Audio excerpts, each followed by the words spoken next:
When sharing the road with a truck, it is important to remember that, in general, trucks A. require a longer distance to stop. B. have large blind spots around them. C. may swing wide to the left to complete a right turn. D. all of these. When sharing the road with a truck, it is important to remember that, in general, trucks, D. all of these.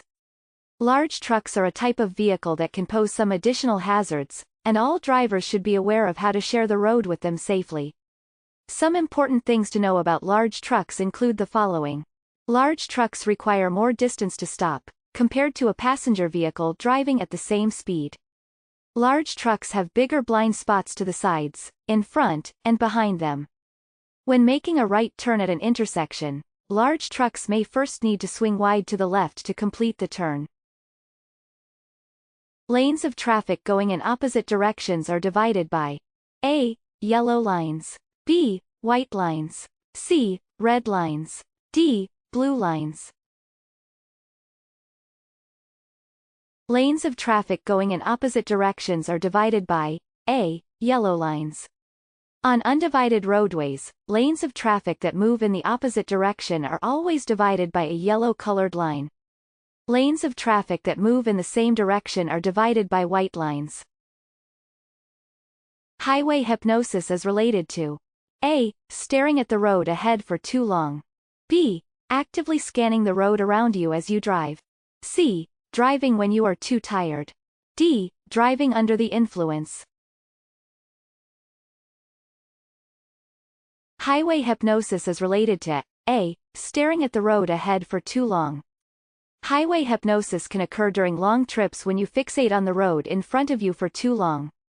Staring straight ahead without actively scanning the road around you can place you in a zoned-out daze. This can cause you to fail to spot hazards like cars changing lanes, slowing down, or stopping. Highway hypnosis can make you cause an accident or crash into something. A yellow, diamond-shaped sign with a black cross on it means there's what ahead. A railroad crossing. B. an intersection. C. a crosswalk. D. a church. A yellow, diamond-shaped sign with a black cross on it means there's B. an intersection ahead. A yellow, diamond-shaped road sign with a black cross on it means that you are approaching a four-way intersection. Yellow, diamond-shaped road signs are warning, or advisory, signs that warn drivers of upcoming hazards and changes in the road. A black cross on one of these signs is used to alert drivers of upcoming intersections where traffic moving in different directions will cross paths. When one vehicle is towing another by means of a chain, the chain must A. have a 6 inches hook on each end. B. be attached to the hitch. C. be made of stainless steel. D. display a 12 inches square white flag or cloth. When one vehicle is towing another by means of a chain, the chain must D. display a 12 inches square white flag or cloth. When you tow another vehicle with a chain, rope, or cable, you need to display a white flag or cloth that is at least 12 square inches. If you tow a vehicle with a trailer hitch, except for fifth-wheel trailers, you will also need to use safety chains. Towing another vehicle adds some additional hazards when you drive. If you are towing a vehicle, you'll first need to make sure the connection is safe and legal. Anytime you change lanes, enter a highway, or merge with traffic, you need a gap of at least A. 2 seconds, B. 3 seconds, C. 4 seconds, D. 5 seconds. Anytime you change lanes, enter a highway, or merge with traffic, you need a gap of at least C. 4 seconds. A 4-second gap allows enough distance between your car and the car in front of you and your car and the car behind you. When you merge into the middle of a 4-second gap between two vehicles, both you and the car behind you will have a 2-second following distance. Under normal driving conditions, this is an adequate space for merging. If weather conditions require you to use your windshield wipers, you must also A. turn on your window defroster. B. turn off your headlights. C. turn on your headlights. D. Reduce your speed by half. If weather conditions require you to use your windshield wipers, you must also, C. Turn on your headlights. When weather conditions require you to use your windshield wipers, that typically means that visibility has also been reduced.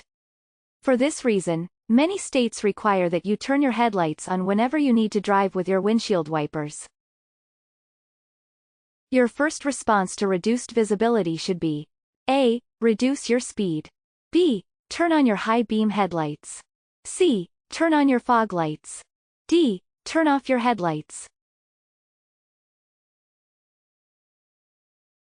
Your first response to reduced visibility should be A. Reduce your speed. Driving in low visibility is one of the most dangerous driving conditions you will encounter. When you find yourself in a driving situation with low visibility, the first thing you should do is reduce your speed. Next, you should make sure your headlights are on the low beam setting. Your field of vision is A. The area directly in front of you, excluding what you can see in your peripheral vision. B. Increased as your speed increases. C. Reduced as your speed increases. D. The areas around your vehicle you can see in your mirrors.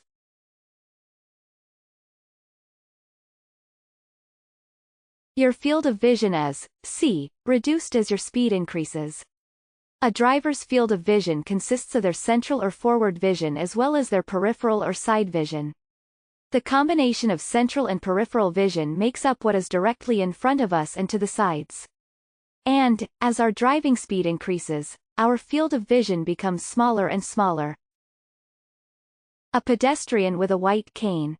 A. Is deaf. B. Is blind. C. Is old. D. Has one leg. A pedestrian with a white cane. B. Is blind. White canes or white and red canes are often used by pedestrians who are totally or partially blind.